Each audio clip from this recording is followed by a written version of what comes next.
السلام علیکم وعلیکم السلام ورحمۃ اللہ وبرکاتہ۔ شیخ،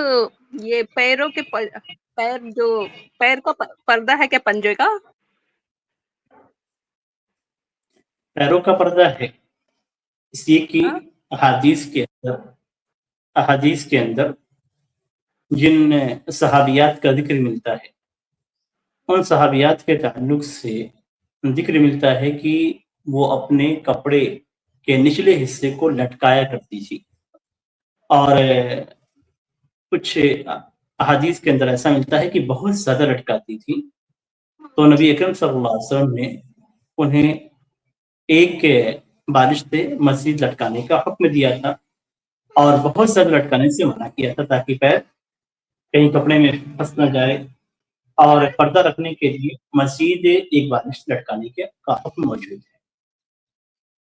تو اس سے معلوم شیخ ہوتا ہے کہ پیروں کا پردہ ہے، اگر پیروں کا پردہ نہ ہوتا تو پھر مزید لٹکانے کا شیخ مطلب ایک بالش اگر لٹکائیں گے تو ویسے مارکیٹ کہیں جانا آنا رہے تو پھر تو مطلب پوری گندگی لگ جائے گی۔ گندگی، دیکھیے اس سے بڑی گندگی ہے کہ اپنے پیر کو دکھائیں۔ ہم اس میں گندگی ظاہری دیکھتے ہیں، باطنی گندگی نہیں دیکھتے ہیں۔ باطنی گندگی کیا ہوتی ہے کہ آپ کے پیروں پہ غیروں کی نظر پڑے اور آپ کی خوبصورتی اور دیگر چیزیں ان کے دل کے اندر جائیں اور پھر گند پھیلائیں۔ اس گند سے بہتر ہے کہ آپ کا کپڑا گندا ہو، آپ سے دور۔ اور یہی مسئلہ وہاں نہیں تھا، ایسا نہیں تھا کہ حدیث کے اندر مسئلہ ذکر نہیں کیا گیا۔ وہ صحابیہ جنہوں نے سوال کیا انہوں نے کہا کہ میں اپنے کپڑے کو بہت لمبا رکھتی ہوں اور میں ایسے مقامات سے گزرتی ہوں جو کچرے والے ہوتے ہیں، تو نبی اکرم صلی اللہ علیہ وسلم فرمایا کہ یطہرها ما بعدها، کہ اس کے بعد جو زمینیں پڑتی ہیں اس سے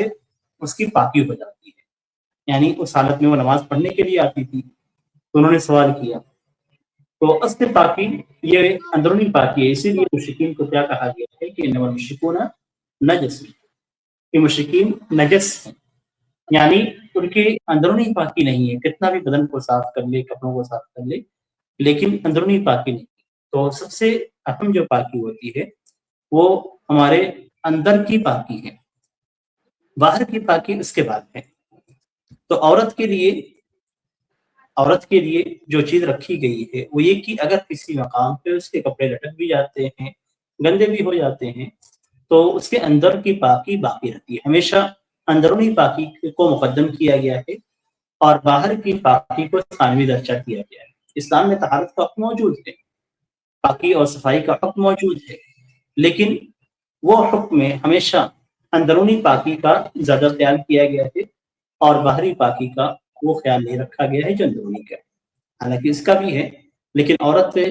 یہاں پہ جب دو پاکیاں ایک ساتھ اکٹھا ہو جاتی ہیں، جو دو صفائیاں ایک جگہ اکٹھا ہو جاتی ہیں، تو اندرونی پاکی کو مقدم کیا گیا ہے باہر کی پاکی،